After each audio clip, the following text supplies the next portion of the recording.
Genèse chapitre 28. Et Isaac appela Jacob et le bénit, et il lui commanda et lui dit: Tu ne prendras pas de femme d'entre les filles de Canaan. Lève-toi, va à Padan-aram, à la maison de Bethuel, père de ta mère, et prends de là une femme d'entre les filles de Laban, frère de ta mère. Et que le Dieu Tout-Puissant te bénisse, et te fasse fructifier et te multiplie, afin que tu deviennes une assemblée de peuples, et qu'il te donne la bénédiction d'Abraham, à toi et à ta semence après toi, afin que tu possèdes le pays où tu as séjourné, lequel Dieu a donné à Abraham. Et Isaac fit partir Jacob, qui s'en alla à Padan-aram, vers Laban, fils de Bethuel l'araméen, frère de Rebecca, mère de Jacob et d'Ésaü. Et Ésaü vit qu'Isaac avait béni Jacob, et l'avait fait partir pour Padan-aram pour y prendre une femme, et qu'en le bénissant, il lui avait commandé, disant: Tu ne prendras pas de femme d'entre les filles de Canaan. Et que Jacob avait écouté son père et sa mère, et s'en était allé à Padan-aram. Alors Ésaü vit que les filles de Canaan étaient mal vues d'Isaac, son père. Et Ésaü s'en alla vers Ismaël, et prit pour femme, outre les femmes qu'il avait, Mahalat, fille d'Ismaël, fils d'Abraham, sœur de Nébaïot. Et Jacob sortit de Beersheba et s'en alla à Charan. Et il se rencontra en un lieu où il passa la nuit, car le soleil était couché, et il prit des pierres du lieu, et s'en fit un chevet, et se coucha en ce lieu-là. Et il songea, et voici une échelle dressée sur la terre, et son sommet touché aux cieux, et voici les anges de Dieu montaient et descendaient sur elle. Et voici l'Éternel se tenait sur elle, et il dit: Je suis l'Éternel, le Dieu d'Abraham, ton père, et le Dieu d'Isaac. La terre sur laquelle tu es couché, je te la donnerai, et à ta semence. Et ta semence sera comme la poussière de la terre. Et tu t'étendras à l'Occident et à l'Orient, et au Nord et au Midi, et toutes les familles de la terre seront bénies en toi, en ta semence. Et voici, je suis avec toi, et je te garderai partout où tu iras, et je te ramènerai dans cette terre-ci, car je ne t'abandonnerai pas jusqu'à ce que j'aie fait ce que je t'ai dit. Et Jacob se réveilla de son sommeil, et il dit: Certainement l'Éternel est dans ce lieu, et moi je ne le savais pas. Et il eut peur, et il dit: Que ce lieu est terrible, ce n'est autre chose que la maison de Dieu, et c'est ici la porte des cieux. Et Jacob se leva de bon matin, et prit la pierre dont il avait fait son chevet, et la dressa en stèle, et versa de l'huile sur son sommet. Et il appela le nom de ce lieu-là Béthel, mais premièrement le nom de la ville était Luz. Et Jacob fit un vœu en disant: Si Dieu est avec moi et me garde dans ce chemin où je marche, et qu'il me donne du pain à manger et un vêtement pour me vêtir, et que je retourne en paix à la maison de mon père, l'Éternel sera mon Dieu. En cette pierre que j'ai dressée en stèle sera la maison de Dieu, et de tout ce que tu me donneras, je t'en donnerai la dîme. Évangile selon Matthieu, chapitre 27. Or, quand le matin fut venu, tous les principaux sacrificateurs et les anciens du peuple tinrent conseil contre Jésus pour le faire mourir. Et l'ayant lié, ils l'emmenèrent et le livrèrent à Ponce Pilate, le gouverneur. Judas, qui l'avait livré, voyant qu'il était condamné, ayant du remords, reporta les 30 pièces d'argent aux principaux sacrificateurs et aux anciens. J'ai péché en livrant le sang innocent. Mais ils dirent: Que nous importe, tu y aviseras. Et ayant jeté l'argent dans le temple, il se retira, et s'en étant allé, il se pendit. Mais les principaux sacrificateurs, ayant pris les pièces d'argent, dirent: Il n'est pas permis de les mettre dans le trésor sacré, puisque c'est le prix du sang. Ayant tenu conseil, ils achetèrent avec cet argent le champ du potier, pour la sépulture des étrangers. C'est pourquoi ce champ-là a été appelé champ de sang jusqu'à aujourd'hui. Alors fut accompli ce qui avait été dit par Jérémie le prophète, disant: Et ils ont pris les 30 pièces d'argent, le prix de celui qui a été évalué, lequel ceux d'entre les fils d'Israël ont évalué, et ils les ont donnés pour le champ du potier, comme le Seigneur m'avait ordonné. Or Jésus se tenait devant le gouverneur, et le gouverneur l'interrogea, disant: Es-tu, toi, le roi des Juifs? Et Jésus lui dit: Tu le dis. Et étant accusé par les principaux sacrificateurs et les anciens, il ne répondit rien. Alors Pilate lui dit: N'entends-tu pas de combien de choses il porte témoignage contre toi? Et il ne lui répondit pas même un seul mot, en sorte que le gouverneur s'en étonnait fort. Or, à la fête, le gouverneur avait coutume de relâcher un prisonnier à la foule, celui qu'il voulait. Et il y avait alors un prisonnier fameux nommé Barabbas. Comme donc ils étaient assemblés, Pilate leur dit: Lequel voulez-vous que je vous relâche, Barabbas ou Jésus qui est appelé le Christ? car il savait qu'il l'avait livré par envie. Et comme il était assis sur le tribunal, sa femme lui envoya dire: N'aie rien à faire avec ce juste, car j'ai beaucoup souffert aujourd'hui à son sujet dans un songe. Mais les principaux sacrificateurs et les anciens persuadèrent aux foules de demander Barabbas et de faire périr Jésus. Et le gouverneur répondant leur dit: Lequel des deux voulez-vous que je vous relâche? Et ils dirent: Barabbas. Pilate leur dit: Que ferai-je donc de Jésus, qui est appelé Christ? Ils disent tous qu'il soit crucifié. Et le gouverneur dit: Mais quel mal a-t-il fait? Et il s'écriait encore plus fort, disant: Qu'il soit crucifié. Et Pilate, voyant qu'il ne gagnait rien, mais que plutôt il s'élevait une tumulte, prit de l'eau et se lava les mains devant la foule, disant: Je suis innocent du sang de ce juste. Vous, vous y aviserez. Et tout le peuple répondant dit: Que son sang soit sur nous et sur nos enfants. Alors il leur relâcha Barabbas, et ayant fait fouetter Jésus, il le livra pour être crucifié. Alors les soldats du gouverneur, ayant emmené Jésus au prétoire, assemblèrent contre lui toute la cohorte. Et lui ayant ôté ses vêtements, ils lui mirent un manteau d'écarlate. Et ayant tressé une couronne d'épines, ils la mirent sur sa tête, et un roseau dans sa main droite. Et fléchissant les genoux devant lui, ils se moquaient de lui, disant: Salut, roi des Juifs. Et ayant craché contre lui, ils prirent le roseau et lui en frappaient la tête. Après qu'ils se furent moqués de lui, ils lui ôtèrent le manteau, et le revêtirent de ses vêtements, et l'emmenèrent pour le crucifier. Et comme ils sortaient, ils trouvèrent un homme de Cyrène nommé Simon, qu'ils contraignirent de porter sa croix. Et étant arrivés au lieu appelé Golgotha, ce qui signifie le lieu du crâne, ils lui donnèrent à boire du vinaigre mêlé de fiel, et l'ayant goûté, il n'en voulut pas boire. Et l'ayant crucifié, ils partagèrent ses vêtements en tirant au sort. Et s'étant assis, ils veillaient là sur lui, et ils placèrent au-dessus de sa tête son accusation écrite: Celui-ci est Jésus, le roi des Juifs. Alors sont crucifiés avec lui 2 brigands, un à la droite et un à la gauche. Et ceux qui passaient par là l'injuriaient, hochant la tête, et disant: Toi qui détruis le temple et qui le bâtis en 3 jours, sauve-toi toi-même. Si tu es le Fils de Dieu, descends de la croix. Et pareillement, aussi les principaux sacrificateurs avec les scribes et les anciens, se moquant, disaient: Il a sauvé les autres, il ne peut pas se sauver lui-même. S'il est le roi d'Israël, qu'il descende maintenant de la croix, et nous croirons en lui. Il s'est confié en Dieu, qu'il le délivre maintenant, s'il tient à lui, car il a dit: Je suis le Fils de Dieu. Et les brigands aussi qui avaient été crucifiés avec lui l'insultaient de la même manière. Mais depuis la 6e heure, il y eut des ténèbres sur tout le pays, jusqu'à la 9e heure.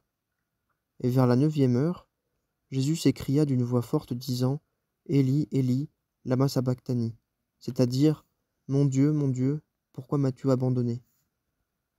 Et quelques-uns de ceux qui se tenaient là, ayant entendu cela, disaient: Il appelle Élie, celui-ci. Et aussitôt l'un d'entre eux courut et prit une éponge, et l'ayant remplie de vinaigre, la mit au bout d'un roseau, et lui donna à boire. Mais les autres disaient: Laisse, voyons si Élie vient pour le sauver. Et Jésus, ayant encore crié d'une voix forte, rendit l'esprit. Et voici le voile du temple se déchira en 2, depuis le haut jusqu'en bas, et la terre trembla, et les rochers se fendirent, et les sépulcres s'ouvrirent, et beaucoup de corps des saints endormis ressuscitèrent, étant sortis des sépulcres après sa résurrection, ils entrèrent dans la sainte ville, et apparurent à plusieurs.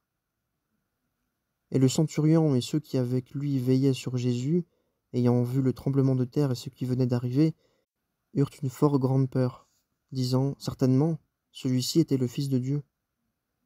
Et il y avait là plusieurs femmes qui regardaient de loin, qui avaient suivi Jésus depuis la Galilée en le servant, entre lesquelles étaient Marie de Magdala, et Marie, la mère de Jacques et de José, et la mère des fils de Zébédée. Et le soir étant venu, il arriva un homme riche d'Arimathée, dont le nom était Joseph, qui aussi lui-même était disciple de Jésus. Celui-ci, étant allé auprès de Pilate, demanda le corps de Jésus. Alors Pilate donna l'ordre que le corps fût livré. Et Joseph, ayant pris le corps, l'enveloppa d'un linceul net, et le mit dans le sépulcre neuf qu'il avait taillé dans le roc, et ayant roulé une grande pierre contre la porte du sépulcre, il s'en alla. Et Marie de Magdala et l'autre Marie étaient là, assises vis-à-vis du sépulcre. Et le lendemain, qui est après la préparation, les principaux sacrificateurs et les pharisiens s'assemblèrent auprès de Pilate, disant : « Seigneur, il nous souvient que ce séducteur, pendant qu'il était encore en vie, disait : Après 3 jours, je ressuscite. Ordonne donc que le sépulcre soit gardé avec soin jusqu'au 3e jour, de peur que ses disciples ne viennent et ne le dérobent, et ne disent au peuple : Il est ressuscité des morts, et ce dernier égarement sera pire que le premier. Et Pilate leur dit : Vous avez une garde, allez, rendez-le sûr comme vous l'entendez. Et eux, s'en allant, rendirent le sépulcre sûr, scellant la pierre, et y mettant la garde. Esther, chapitre 4. Et Mardochée sut tout ce qui s'était fait. Et Mardochée déchira ses vêtements, et se couvrit d'un sac de cendres, et sortit au milieu de la ville, et poussa un cri grand et amer. Et il vint jusque devant la porte du roi, car il n'était pas permis d'entrer vêtu d'un sac dans la porte du roi. Et dans chaque province, partout où parvint la parole du roi et son édit, il y eut un grand deuil parmi les Juifs, des jeûnes et des pleurs, et des lamentations. Beaucoup firent leur lit de sac et de la cendre. Et les jeunes filles d'Esther et ses eunuques vinrent et le lui rapportèrent. Et la reine en fut dans une grande angoisse. Et elle envoya des vêtements pour vêtir Mardochée, et pour lui faire ôter son sac de dessus lui, mais il ne les accepta pas. Et Esther appela Hathach, un des eunuques du roi, qu'il avait placé auprès d'elle, et elle lui commanda d'aller vers Mardochée pour savoir ce que c'était et pourquoi c'était. Et Hathach sortit vers Mardochée sur la place de la ville qui était devant la porte du roi. Et Mardochée l'informa de tout ce qui lui était arrivé, et de la somme d'argent qu'Aman avait dit qu'il paierait au trésor du roi en vue des Juifs, pour les détruire.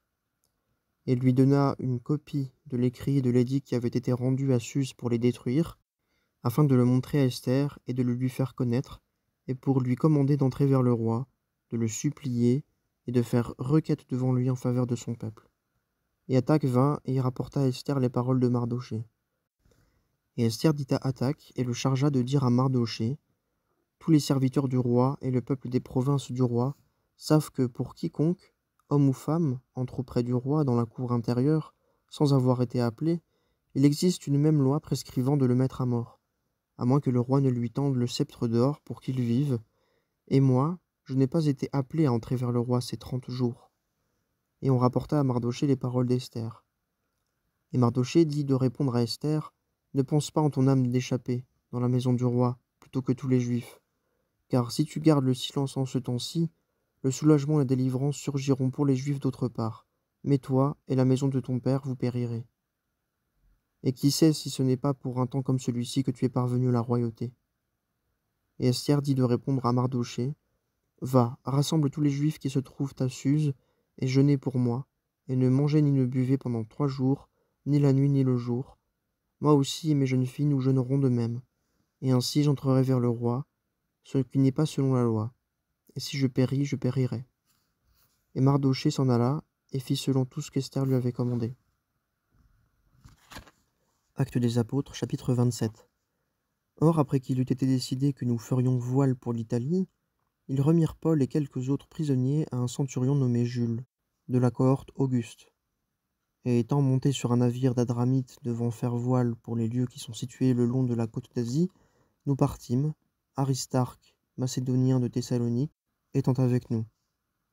Et le jour suivant, nous arrivâmes à Sidon, et Jules, traitant Paul avec humanité, lui permit d'aller vers ses amis pour jouir de leurs soins. Et étant partis de là, nous voguâmes à l'abri de Chypre, parce que les vents étaient contraires.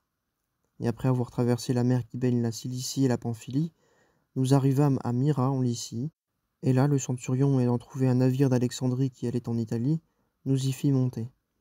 Naviguant pesamment durant plusieurs jours, étant arrivés avec peine à la hauteur de Cnide, le vent ne nous permettant pas d'avancer, nous côtoyâmes la Crète vis-à-vis de Salmonée. Et l'ayant longé avec peine, nous arrivâmes en un lieu qui est appelé Beauport, près duquel était la ville de Lasée. Et comme il s'était écoulé assez de temps, et que la navigation était déjà périlleuse, parce que le jeûne aussi était déjà passé, Paul les avertissait, disant : Hommes, je vois que la navigation sera accompagnée de revers et de beaucoup de dommages, non seulement quant au chargement et au navire, mais même quant à nos vies. Mais le centurion se fiait plus au pilote et au patron du navire qu'à ce que Paul disait. Et comme le port n'était pas commode pour hiverner, la plupart furent d'avis de partir de là, afin d'atteindre, s'il était possible, Phénice, port de Crète, regardant vers le nord-est et le sud-est, afin d'y passer l'hiver.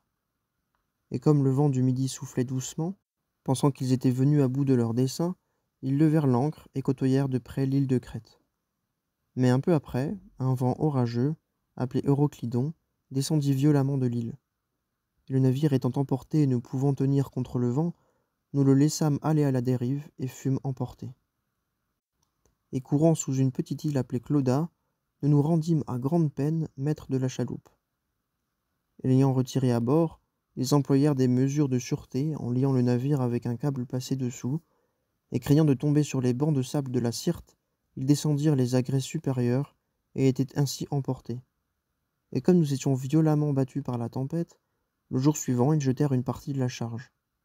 Et le troisième jour, ils jetèrent de leurs propres mains les agrès du navire. Et comme durant plusieurs jours il ne parut ni soleil ni étoile, et qu'une grande tempête nous pressait, dès lors toute espérance de pouvoir nous sauver nous fut ôtée. Et après qu'on eut été longtemps surmangé, alors Paul, se tenant au milieu d'eux, dit : « Ô hommes, vous auriez dû m'écouter et ne pas partir de Crète, et éviter ces avaries et ce dommage. Et maintenant je vous exhorte à avoir bon courage, car on ne fera la perte de la vie d'aucun de vous, mais seulement du navire. Car un ange de Dieu à qui je suis et que je sers est venu à moi cette nuit, disant : Ne crains point, Paul, il faut que tu comparaisses devant César. Et voici, Dieu t'a donné tous ceux qui naviguent avec toi. C'est pourquoi, ô homme, ayez bon courage, car je crois Dieu, et je sais que la chose arriva comme il m'a été dit. Mais il faut que nous soyons jetés sur quelque île. Et quand la 14e nuit fut venue, comme nous étions portés çà et là sur la mer Adriatique, les matelots, au milieu de la nuit, pensèrent que quelque terre les approchait. Et ayant jeté la sonde, ils trouvèrent 20 brasses. Puis ayant passé un peu plus loin, et ayant encore jeté la sonde, ils trouvèrent 15 brasses. Et craignant que nous nous donnassions au milieu des écueils, ils jetèrent 4 ancres de la poupe, et souhaitèrent que le jour vînt. Et comme les matelots cherchaient à s'enfuir du navire, ayant descendu la chaloupe en mer sous prétexte d'aller jeter au loin les ancres de la proue, Paul dit aux centurions et aux soldats : « Si ceux-ci ne demeurent pas dans le navire, vous ne pourrez pas être sauvés. » Alors les soldats coupèrent les cordes de la chaloupe et la laissèrent tomber. En attendant que le jour vînt, Paul les exhortait tous à prendre de la nourriture, disant : « C'est aujourd'hui le 14e jour que vous passez à jeun, dans la tente sans avoir rien pris. C'est pourquoi je vous exhorte à prendre de la nourriture, car cela est nécessaire pour votre conservation, car pas un cheveu de la tête d'aucun de vous ne périra. » Et quand il eut dit ces choses, ayant pris du pain, il rendit grâce à Dieu devant tous, et l'ayant rompu, il se mit à manger. Et ayant tous pris courage, eux aussi prirent de la nourriture. Or nous étions en tout dans le navire 276 personnes. Et quand ils eurent assez mangé, ils allégèrent le navire en jetant le froment dans la mer. Et le jour étant venu, ils ne reconnaissaient pas le pays, mais ils apercevaient une baie ayant une plage, sur laquelle ils résolurent, s'ils le pouvaient, de faire échouer le navire. Et ils abandonnèrent les ancres à la mer, coupant les câbles, lâchant en même temps les attaches des gouvernails, et ayant mis au vent la voile d'Artimon, ils cinglèrent vers la plage. Et étant tombés en un lieu baigné des deux côtés par la mer, ils échouèrent le navire, et la proue se trouvant engagée demeurait immobile, mais la poupe se rompait par la violence des vagues. Et l'avis des soldats fut de tuer les prisonniers, de peur que quelqu'un d'eux ne se sauvât à la nage et ne s'enfuît. Mais le centurion, voulant sauver Paul, les empêcha d'exécuter leur dessein, et il ordonna que ceux qui savaient nager se jetassent dehors les premiers et gagnassent la terre, et le reste, les uns sur des planches, et les autres sur quelques débris de navires, et ainsi il arriva que tous parvinrent à terre sains et saufs.